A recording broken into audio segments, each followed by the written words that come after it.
Hello बच्चों, welcome to my channel. Radhe Radhe. मैं आपकी पूनम मैम। आज मैं कराने वाली हूँ क्लास 8 के जो एसएसटी का पेपर आपका रिसेंटली होने वाला है। तो मैंने उससे कुछ इंपॉर्टेंट क्वेश्चन PYQ निकाले हैं जो लास्ट ईयर कई बार रिपीट किए गए हैं। तो ये क्वेश्चन बहुत मोस्ट इंपॉर्टेंट है। अगर आप ये करके जाओगे तो मेरी गारंटी है कि आपके 80% अच्छा पेपर जाएगा आपका, और इसकी इन क्वेश्चनों की आने की उम्मीद भी ज़्यादा है। ठीक है, तो चलो स्टार्ट करते हैं और आपको क्वेश्चन दिखाते हैं। इसमें मैंने आपके तीनों बुक से क्वेश्चन निकाले मोस्ट इंपॉर्टेंट। अगर आपने अब तक कुछ भी नहीं पढ़ा या अगर आप इतना भी पढ़ लोगे तो ऑटोमेटिक आपके अच्छे मार्क्स आएंगे। ठीक है, और मुझे कमेंट में बताना कि कौन कौन से क्वेश्चन आपको आए। ठीक है, चलो फर्स्ट क्वेश्चन ये जियो का है, संसाधन एवं विकास। जल संरक्षण क्यों आवश्यक है? तो आप इसको चाहे तो बना के भी लिख सकते हो, और इसका आंसर भी मैंने लिख दिया। जल की प्रत्येक बूंदे हमारे लिए कीमती है, इसे बचाने का प्रयास किया जाना चाहिए। और ये ठीक है, और क्योंकि जल ही हमारा जीवन है, तो आप इसे अपने आसानी तरीके से बनाकर लिख सकते हो। ठीक है, और नेक्स्ट क्वेश्चन है आपका, वन संरक्षण क्यों आवश्यक है? हमें वन क्यों बचाना चाहिए? अगर वन नहीं होंगे तो बरसात कैसे होएगी, और जो वनों के द्वारा पौधों के द्वारा हमें जो चीजें प्राप्त होती हैं वो कैसे में प्राप्त होगा? तो इसलिए वन संरक्षण क्यों हमारे लिए आवश्यक है, आप इसका आंसर लिख सकते हो। ठीक है, भूमि संरक्षण क्यों आवश्यक है? अगर भूमि संरक्षण आप नहीं करोगे तो दिन पर दिन भूमि कटती चली जाएगी, और इससे क्या मतलब भूमि की कमी आ जाएगी। तो लोग फिर कैसे रहेंगे, या कैसे अपने कारखाने कैसे बंद करेंगे? भूमि हमारे लिए क्यों आवश्यक है, ये आपको आप इसमें अपने हिसाब से बनाकर लिख सकते हो। और भूमि नहीं होगी तो लोग किसान खेती कैसे करेंगे, अनाज आपको कहाँ से प्राप्त होगा? ठीक है, तो अब नेक्स्ट क्वेश्चन, मृदा निर्माण के कारकों का वर्णन कीजिए। ये जो क्वेश्चन के आंसर है, देखो मेरे ट्यूशन के बच्चों ने अपने आप बनाए सेल्फ, और मैं आपको अपने तरीके से बनाना भी बता रही हूँ कि अदरवाइज आप याद ना करो तो इस क्वेश्चन का आंसर आप कैसे दे सकते हो। मैं आपको ये भी आपको संग संग में बताती चलूंगी। ठीक है, मृदा निर्माण के कारकों का वर्णन कीजिए। पहले आपको ये समझना है कि मृदा होती क्या है। मृदा माने मिट्टी। ठीक है, और निर्माण इसका क्यों करना चाहिए? तो देखो यहाँ लिखा, मृदा उत्पत्ति मृदा पिंड के उद्भव से है, जो भू प्रकृति के उपलक्ष्य कटिबंध में होने वाले उनके भू रासायनिक चक्रीय प्रक्रमों द्वारा संपन्न होता है। मृदा निर्माण के कारक मृदा निर्माण को नियंत्रित करने वाले 5 कारकों के मूल सेल, उच्चावच, समय, जल, वायु तथा जैविक तत्व शामिल हैं। कुछ क्वेश्चन को आप याद करके जाओगे तभी तो आप एडजेक्ट लिख पाओगे। जल संरक्षण के कोई 5 उपाय बताइए। हमें पानी क्यों बचाना चाहिए? और ठीक है, तो देखो भाई, जल तो भाई ऐसा है, इसका कोई मूल्य ही नहीं है।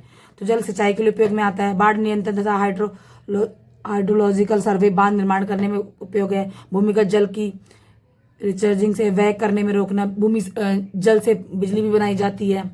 ठीक है, तो आप इसको और भी अपने तरीके से बना बना के भी लिख सकते हो। ठीक है,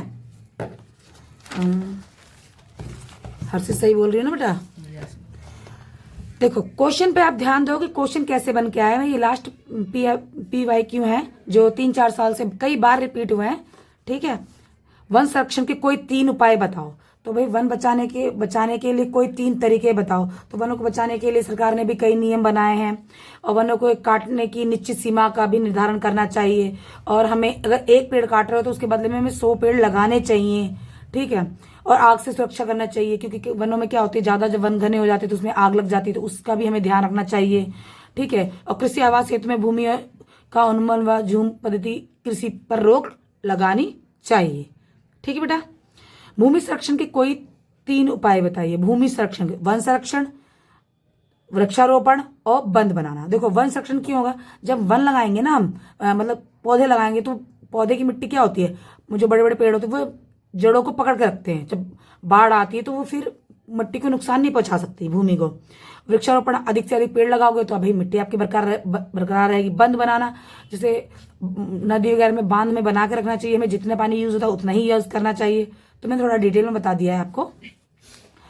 जल चक्र की परिभाषा कीजिए।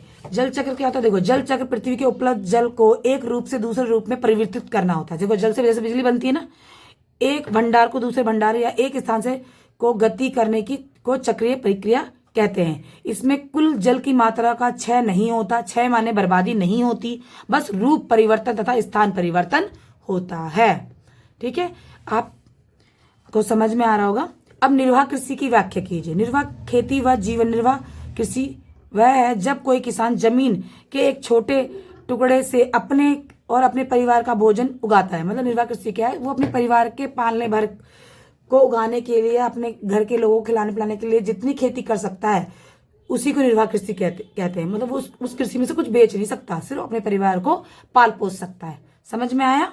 इसको आप अपने तरीके से भी और अच्छे डेफिनेशन में नंबर के अकॉर्डिंग आपको आंसर देना होगा। कपास के उत्पादन के लिए आवश्यक भौगोलिक व परिस्थितियों का वर्णन कीजिए। देखो कपास तापमान, इसमें आपको पता होना चाहिए कि कपास कैसे मौसम में उगता है, किस मिट्टी में उगाया जाता है, उसके लिए क्या क्या चाहिए। चलो देखते हैं। तापमान 21-27 सेल्सियस में उगाया जाता है। वर्षा 75 सेंटीमीटर से 100 सेल्सियस में सेंटीमीटर में चाहिए। मिट्टी काली व रेतीली मिट्टी, कुछ अंश गोबर व नमक का भी होना चाहिए। भारत में कपास मुख्य महाराष्ट्र में बोई जाती है। मध्य प्रदेश के पश्चिमी निर्माण क्षेत्र में भी कपास की खेती की जाती है। अगर आप मुझे ध्यान से सुनोगे तो भी आपको आंसर लर्न हो जाएंगे, ठीक है, और आप अच्छे मार्क्स ले सकते हो। मक्का उत्पादन के लिए आवश्यक भौगोलिक परिस्थितियां क्या क्या, वर्णन कीजिए। मक्का एक वर्ष आधारित खरीफ फसल है, तो आपको पता होगा खरीफ फसल कब से कब टाइम तक उगाई जाती है, जो मुख्य रूप से अर्ध शुष्क परिस्थितियों में 25 से 75 सेंटीमीटर वर्षा वाले क्षेत्रों में उगाई जाती है। ठीक है। पृथ्वी पर जल की मात्रा कौन तो घटाया जा सकता है, ना ही बढ़ाया जा सकता है। अच्छा सॉरी, पृथ्वी पर जल की मात्रा को ना, तो ये थोड़ा सा डिस्टेंस मैंने लिखा, ना तो घटाया जा सकता ना ही बढ़ाया जा सकता। देखो पृथ्वी में जल की मात्रा को ना घटाया जा सकता बढ़ाया जा सकता, क्योंकि वे कहीं से भी वाष्प बनकर बादलों में चली जा सकती है और वहां से वर्षा बनकर हिम के रूप में बरसना चालू हो जाती है। तो देखो जल होना ना होना हमारे हाथों में नहीं होता है, तो ऐसा समझाइए कैसे, क्योंकि वो कहीं से भी जमीन के अंदर भी है तो भी वाष्प बन के उड़ जाएगी, फिर वहां से अगर बरसना है तो हिम के रूप में वापस बरस जाएगी। आया समझ में आपको? मृदा निम्नीकरण किन्हीं 5 कारकों की व्याख्या करें। मृदा निम्नीकरण के सहायक कारक वनोन्मूलन, ठीक है, अतिचरण, रासायनिक उर्वरक, कीटनाशकों का अत्यधिक उपयोग, वर्षा दोहन, भूस्खलन और बाढ़ है। मृदा निम्नीकरण मतलब मृदा को नुकसान पहुंचाने वाले ये आपके कारण हैं। मृदा को ऐसे क्वेश्चन का देखो, अगर आंसर समझ लोगे ना बेटा, तो क्वेश्चन कैसा भी बन के आ जाए तो आप उसका आंसर आराम से दे सकते हो। मृदा को नुकसान पहुंचाने वाले, ठीक है। कच्चे माल के उपयोग के आधार पर उद्योग को संक्षेप में वर्णन करें। कच्चा माल क्या होता है? कच्चा माल वो होता है जैसे पका, चीनी ले लो, चीनी क्या है? पका माल है। बनता कहाँ से? गन्ने से। तो गन्ना क्या है? कच्चा माल है। कच्चे माल के रूप में वनस्पति जंतु आधारित उत्पादों का उपयोग करते हैं और खाद्य संसाधन, वनस्पति तेल, सूती वस्त्र, डेयरी उत्पाद और चर्म उद्योग कृषि आधारित उद्योगों पर के उदाहरण है कच्चे माल। ठीक है, ये आपको समझ में आ गया। ठीक है, कि जैसे मिल्क लेते हैं, मिल्क से बहुत कुछ बनाया जाता है, तो मिल्क क्या है? कच्चा माल है। उद्योगों को अवस्थित को प्रभावित करने वाले कारकों की व्याख्या करें। कुछ क्वेश्चन थोड़े से क्लियर नहीं हो रहे, तो प्लीज बेटा थोड़ा सा एक बार उसको ध्यान से समझें। उद्योग को की स्थिति को प्रभावित, उद्योग सॉरी यहाँ पे उद्योगों की स्थिति को प्रभावित करने वाले, जैसे हम कोई कारखाना खोलते हैं, कोई काम करते हैं, तो किस काम से वो हमें नुकसान होता है। देखो उद्योग को अगर संचार नहीं मिलेगा तो वो दिक्कत में आ जाएगा। परिवहन नहीं मिलेगा तो सामान कैसे पहुंचेगा। भूमि नहीं होगी तो वो अपना उद्योग कहाँ बनाएगा। विद्युत नहीं मिलेगी तो वो फिर काम कैसे, उसकी मशीनें कैसे चलेगी। कच्चा माल नहीं मिलेगा तो पक्का माल कैसे बनाएगा। उसको परिश्रम लोग करने वाले नहीं मिलेंगे तो फिर, ठीक है, तो पूंजी पैसा नहीं होगा तो कैसे काम करेगा। बाजार नहीं होगा तो बेचेगा क्या। जल, तो हर चीज में आपको जल की जरूरत पड़ती है। ठीक है, अब आपका 16 क्वेश्चन, औद्योगिक प्रदेश क्या होते हैं? किन्हीं 3 औद्योगिक प्रदेशों के नाम लिखो। औद्योगिक प्रदेश का विकास तब होता है जब कई तरह के उद्योग एक दूसरे के निकट स्थित होते हैं, ठीक है, और वे अपनी निकटता का लाभ आपस में बांटते हैं। भाई आपको मेरी जरूरत है, आप और उनको मेरी जरूरत है, तो आपस में एक दूसरे को हेल्प करते हैं। विश्व के प्रमुख उद्योग प्रदेश पूर्वोत्तर अमेरिका, पश्चिमी और मध्य प्रदेश, यूरोप, पूर्वी एशिया हैं। देखो ये आपको ध्यान से याद रखना है कि पूर्वोत्तर अमेरिका, पश्चिमी और मध्य प्रदेश, यूरोप, पूर्वी एशिया है। ठीक है, किन्हीं 3 उद्योगों का नाम बताया, पूछा है ना इसमें। और औद्योगिक प्रदेश क्या होते थे मैंने आपको बता दिया। उद्योग किसे कहते हैं? उद्योग का संबंध आर्थिक से है, कि उद्योग जो हम करते हैं पैसा कमाने के लिए करते हैं ना, तो आर्थिक से उसका संबंध है, जो कि वस्तु का उत्पादन, खनिज व निष्कर्षण अथवा सेवाओं की और व्यवस्था से संबंधित होता है। हम किसी को सेवा उपलब्ध कराते तभी तो उनको पैसे देते हैं, वो हमें वो पैसे प्रोवाइड करते हैं। स्वामित्व के आधार पर उद्योगों का वर्गीकरण करो। स्वामित्व माने खुद के होते हैं, एक दूसरे के अंडर में होते हैं। स्वामित्व के आधार पर उद्योगों के निजी क्षेत्र, राजा स्वामित्व तथा सार्वजनिक क्षेत्र, संयुक्त क्षेत्र और सहकारी क्षेत्र में वर्गित किया जाता है। तो देखो 1 2 3 4 5 क्वेश्चन ऐसा भी आ सकता है कि स्वामित्व के आधार पर कितने भागों में बांटा गया, तो 5 भागों में बांटा गया। निजी क्षेत्र, राजा स्वामित्व क्षेत्र, ठीक है, सार्वजनिक क्षेत्र, संयुक्त क्षेत्र, सहकारी क्षेत्र। कृषि के विकास के लिए सरकार द्वारा क्या कदम उठाया गया है? भाई कृषि को विकास के लिए, कृषि नहीं होगी हम खाएंगे कैसे?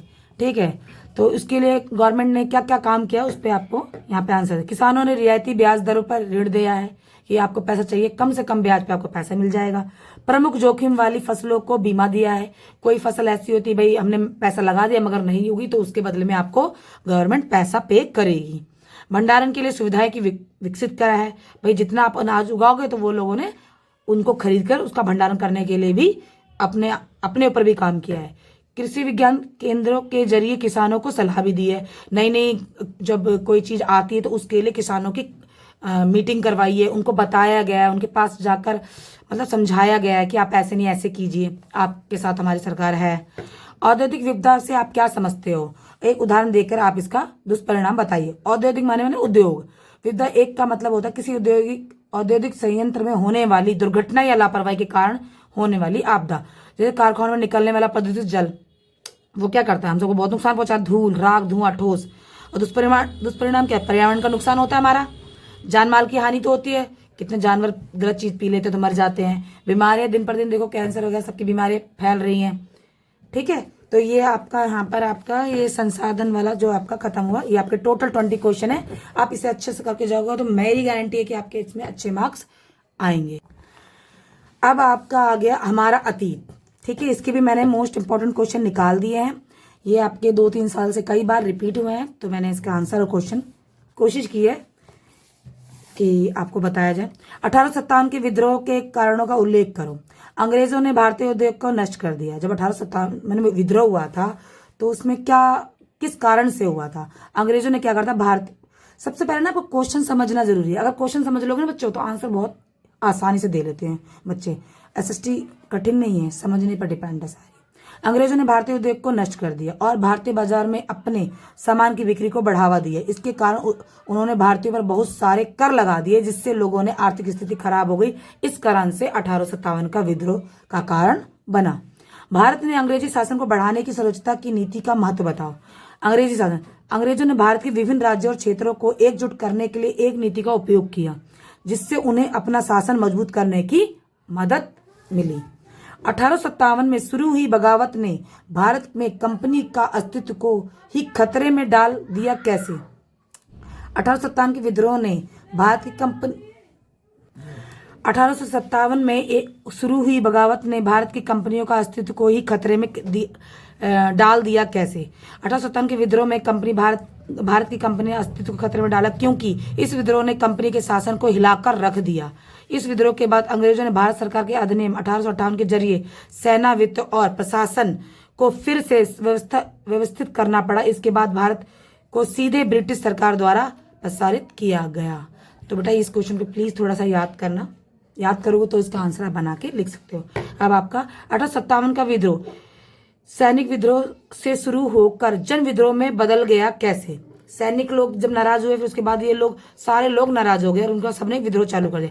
1857 का विद्रोह शुरू में सैनिक विद्रोह के तौर पर शुरू हुआ क्योंकि लेकिन बाद में जन विद्रोह बदल गया। इसलिए ऐसा क्योंकि समाज में अलग अलग तबकों के लोग इस विद्रोह से जुड़ गए थे।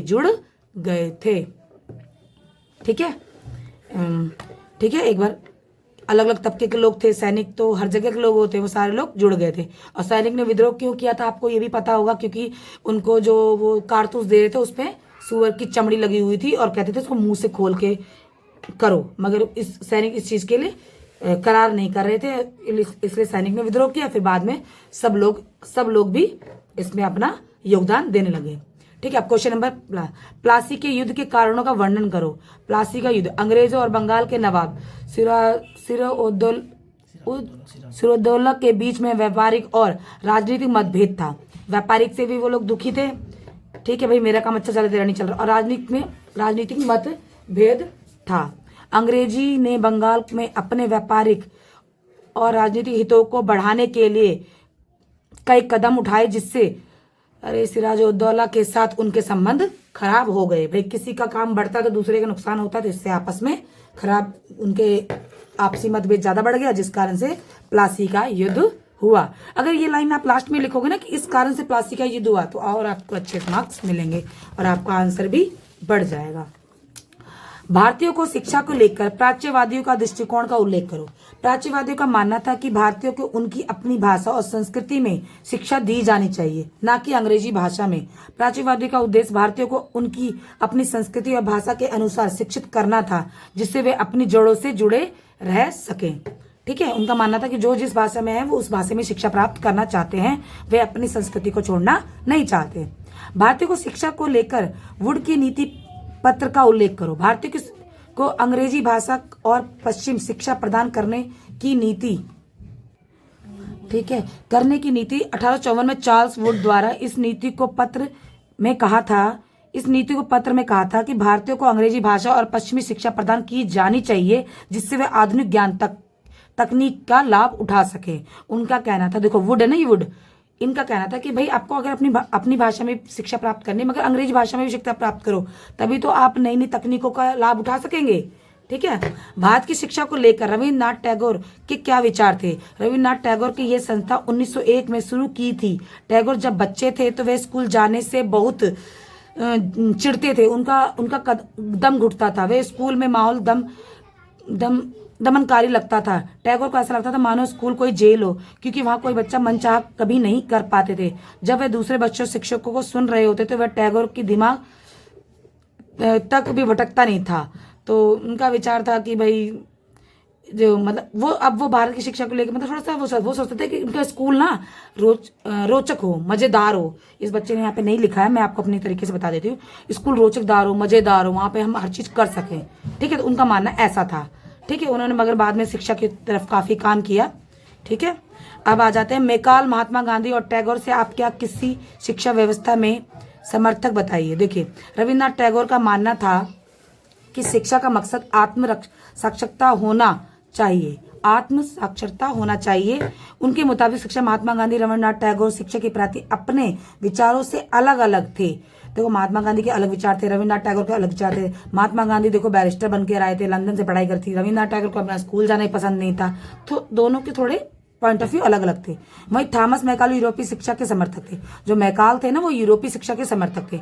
महात्मा गांधी, रविन्द्रनाथ टैगोर के विचार, महात्मा गांधी ने बुनियादी शिक्षा पर जोर दिया और हस्त कौशल पर जोर दिया। वो हाथों की से कार्य करने पर ज्यादा ध्यान देते थे। रविन्द्रनाथ टैगोर कला रचनात्मक था, वो सांस्कृतिक एकीकरण को बढ़ावा दिया, क्योंकि वही वो चाहते थे स्कूल में मौज मस्ती हो, तो रचनात्मक स्कूल की कामना करते थे। थॉमस मैकाल के विचार, थॉमस मैकाल यूरोपीय शिक्षा के समर्थक थे। उनका मानना था कि पश्चिमी शिक्षा वैज्ञानिक और मददगार हो सकती है अगर हम अपनी शिक्षा पे और अच्छा ध्यान दें। ठीक है बच्चा, मैं तो समझा ही नहीं, अगर क्वेश्चन आपको ध्यान से याद करोगे तो ज्यादा बेस्ट रहेगा। शिक्षा को लेकर महात्मा जी के क्या विचार थे, तो वह कहते थे कि बच्चों को शिक्षित करते हुए सबसे पहले उन्हें कोई उपयोगी हस्तकौशल सिखाया जाए और उन्हें शुरू से ही कुछ रचने पैदा कुछ करने की मतलब हाथों से कार्य करने के लिए प्रेरित किया जाए। उनका मानना था कि दिमाग और आत्मा का सर्वोच्च विकास इसी तरह हो सकता है, इसी तरह से शिक्षा में भी संभव है। उनका महात्मा गांधी का था कि सबसे पहले हमें बेसिक शिक्षा बच्चों को देनी चाहिए। महात्मा गांधी वर्ग संघर्ष की बजाय वर्गीय एकता में समर्थक थे।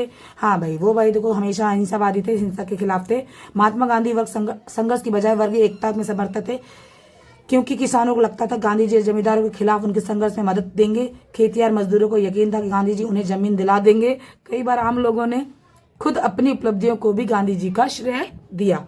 गांधी जी ने कहा भाई शांति से सब कुछ हमें प्राप्त हो सकता है, लड़ाई झगड़े में कोई भी हमारा फायदा नहीं है। भारत विभाजन के परिणाम, जब हमारा भारत का विभाजन हुआ तो बहुत उस टाइम पे क्या क्या परिणाम हुआ। देखो, भारत विभाजन के बाद देश के बड़े पैमाने पे हिंसा हुई, लोगों को अपने घर छोड़ के जाने पड़े। जब कोई विभाजन होता है तो कहते हैं ना भाई हमारी चीज हमारे हिस्से में दे दो, तो बोले घर बदलना इतना आसान नहीं है। आपस में अविश्वास उत्पन्न हो गया, शत्रुता उत्पन्न हो गई, ठीक है, युद्ध भी हुए, तो ठीक है, और हमारा भारत का विभाजन 1947 में हो गया। बक्सर के युद्ध के परिणामों, दूरगामी परिणामों के प्रभाव का वर्णन कीजिए। बक्सर के युद्ध के बाद इस युद्ध में परिणाम बहुत दूरगामी थे। मुगल साम्राज्य का पतन हो गया और मराठा साम्राज्य का उदय हुआ। British East India Company Bengal और बिहार में प्रमुख शक्ति बन गई। ठीक है, ब्रिटिश इंडिया बंगाल और बिहार में इसमें मतलब अपना प्रभाव जमा लिया बक्सर के युद्ध। ठीक है, और उन्होंने भारत के बड़े हिस्से पर भी अब नियंत्रण कर लिया जो पहले भारतीय शासकों के नियंत्रण में था। ठीक है, जो पहले भारतीय था उन्होंने उस पर भी उस पर भी अपना हिस्सा जमा लिया। जब बक्सर का युद्ध हुआ था उससे क्या दूरगामी माने बेटा कुछ लंबे समय बाद उसका प्रभाव दिखना। ठीक है, यहाँ पे आपका ये मैंने आपका हाँ हमारा अतीत अभी आपका खत्म कर दिया। अब चलते हैं आपकी राजनीतिक की तरफ। ठीक है, इसके आप गठबंधन सरकार से आप क्या समझते हो? जब चुनाव के बाद किसी पार्टी का स्पष्ट बहुमत नहीं मिलता तो कई पार्टियों आपस में मिलकर सरकार बनाती है, उसे गठबंधन सरकार कहते हैं। मान लो तीन सरकार है और 100 चीजें बांटनी है, उसमें किसी को 35 मिली, किसी को 20 मिली, किसी को 45 मिली, तो क्या कर देंगे 35 और 20 मिलके एक सरकार बना लेगी। ठीक है, तो ठीक है, इसको आप समझ लेना, बहुत आसान है। जिसमें कई पार्टियां मिलकर अपना बहुमत करती है उससे सरकार बनाती है। मौलिक अधिकार से आप क्या मौलिक अधिकार संविधान की अंतरात्मा क्यों कहा गया है? मौलिक अधिकार देखो ये हमारे राइट्स हैं, क्योंकि एक व्यक्ति कैसे जीता है? एक मौलिक अधिकार से ही जीता है। ठीक है, क्योंकि वे व्यक्ति स्वतंत्रता प्राप्त होती, स्वतंत्रता की रक्षा करते हैं, सामाजिक न्याय को बनाए रखता है, व्यक्तिगत और राज्य के हितों को संतुलित रखता है, लोकतंत्र और सुशासन को बढ़ावा देते हैं और मानव अधिकारों का प्रतीक है। हर व्यक्ति को अपने मानव अधिकार मौलिक अधिकार पता होने चाहिए। भारतीय संविधान में शक्तियों का बंटवारा क्यों किया गया? भारतीय संविधान में शक्तियों का बंटवारा इसलिए किया गया ताकि देश को सरकार को मनमानी ढंग या ज्यादतियों पर रोक लग सके। जो लोग मनमाने तरीके से चला सकते थे तो उन सब चीजों पर रोकथाम लगाए। इसके अलावा शक्तियों का बंटवारा करके संविधान को संतुलन और सुरक्षा सुनिश्चित होती की जानी चाहिए। देखो जब कोई अब एक ही काम एक ही आदमी को दे देंगे तो सारा तो वो परेशान हो जाएगा ना। तो उसमें क्या राज्य सरकार, लोकसभा, राज्यसभा के कार्यपालिका के थ्रू काम को बांट दिया कि भाई ये आपका काम है, ये आपका काम है, ये आपका काम है, अब सब अपना अपना काम आराम से करो। थोड़ा आप इसको अगर नंबर 5 नंबर में आता है आप इसको डिटेल में लिख सकते हो। ये मैंने बस बता दिया है कि क्वेश्चन के आंसर आपको ऐसे देने हैं। ठीक है, धर्मनिरपेक्षता से आप क्या समझते हो? धर्मनिरपेक्ष राज्य वह होता है जिसमें राज्य व देश अधिकृत रूप से किसी व धर्म व राज्य के धर्म के रूप में बढ़ावा नहीं देती। इसमें सभी धर्मों का मान सम्मान होता है। इसमें ये नहीं हिंदू कोई बड़ा है मुसलमान बड़ा, सभी धर्मों को का समान, सबका सम्मान करना, सबको बढ़ावा देना, सबको समानता देना धर्मनिरपेक्षता का अर्थ है। यदि आप संविधान सभा के सदस्य होते तो नागरिकों के लिए कौन कौन से कानून बनाते? यदि मैं नागरिक संविधान की सभा होती तो सदस्य होती तो मैं क्या क्या करती? तो आप इसको अपने बना के भी आंसर दे सकते हो। नागरिकों को मौलिक अधिकारों की रक्षा करने के लिए कानून बनाती, नागरिक कर्तव्यों को परिभाषित करने के लिए कानून बनाती, नागरिकों को आचार व्यवहार पर नियंत्रित करने वाले कानून बनाती, नागरिकता के लिए नियम और प्रक्रिया बनाती कि भाई ऐसे काम ऐसे से होना चाहिए, समानता के अधिकार को सुनिश्चित करने वाले कानून बनाती। ठीक है, अब चलते 6वां क्वेश्चन। ठीक है बेटा, अगर मेरी वीडियो अच्छी लग रही तो प्लीज मेरा चैनल आप सब्सक्राइब कर लो। आपके आगे वाले जितने भी पेपर्स होंगे उनके सारे क्वेश्चन आंसर आपके आते रहेंगे। ठीक है, कोई दिक्कत हुई, कोई परेशानी तो मुझे आप कमेंट के थ्रू बोल भी सकते हो। सामाजिक न्याय, अब चलो क्वेश्चन नंबर 6। सामाजिक न्याय की अवधारणा से आप क्या समझते हैं? सामाजिक न्याय का मतलब है सभी लोगों के लिए समान अवसर, निष्पक्ष व्यवहार देना। यह सरकार राजनीतिक दर्शन के अंदर आता है। सामाजिक न्याय मतलब इसमें कोई भी भेदभाव नहीं होना। अब चलते क्वेश्चन नंबर 7 पे। संसद के किन्हीं 3 कारकों, ये देखो क्वेश्चन कई बार रिपीट हुआ है, मैंने कई बार चेक कर लिया, तो ये क्वेश्चन तो बिल्कुल रट के चले जाओ। भारतीय संसद 3 मुख्य कानून बनाना, बजट पारित करना, लोक शिकायतों का निवारण करना। ठीक है, और लोकसभा की शक्ति, इन दोनों में से कोई भी और पूछा जा सकता है आपसे। लोकसभा की शक्तियों का वर्णन करना। लोकसभा की शक्तियां हैं धन संबंधी मामलों में अधिक शक्तियां, राष्ट्रीय आपातकाल समाप्त करने के लिए प्रस्ताव पारित करना, वित्त और राजस्व से जुड़ी नीतियां लागू करवाना, बजट पेश करना, नया कर लगाना, पुराना कर खत्म करना और नए करों में बदलाव करना। देखो ये लोकसभा के कार्य हैं। संयुक्त सत्र में अंतिम फैसला लेना, राज्यसभा के कामकाज को मार्गदर्शन करना, भारत के राष्ट्रपति को नियंत्रित करना। ये क्वेश्चन ये मुझे इसको काट दो, ये क्लियर नहीं हो रहा। ठीक है, इसको ये आप इतना भी याद कर लोगे तो ठीक हो जाएगा। भारतीय संविधान के किन्हीं 5 लक्षणों का विस्तार पूर्वक समझाइए। भारत संविधान के देखो प्रमुख लक्षण, संविधान तो आप जानते हो ही ना। सबसे पहले संघवाद, संसदीय साधन पद्धति, शक्तियों का बंटवारा, मौलिक अधिकार, धर्मनिरपेक्षता। अगर ये 3 नंबर में आता है तो आप ऐसे लिख दो। अगर 5 नंबर में आता है तो इसके आपको डिटेल में लिखना है। संघवाद क्या होता है, इसका आपने ये लिख दिया ऐसे, फिर इसको थोड़ा खोल कर लिख दो। फिर इसके बारे में कि भाई शासन पद्धति कैसी, यहाँ पे सरकार कार्य बांटे गए हैं और ताकि हमारा देश सुचारू रूप से चल सके।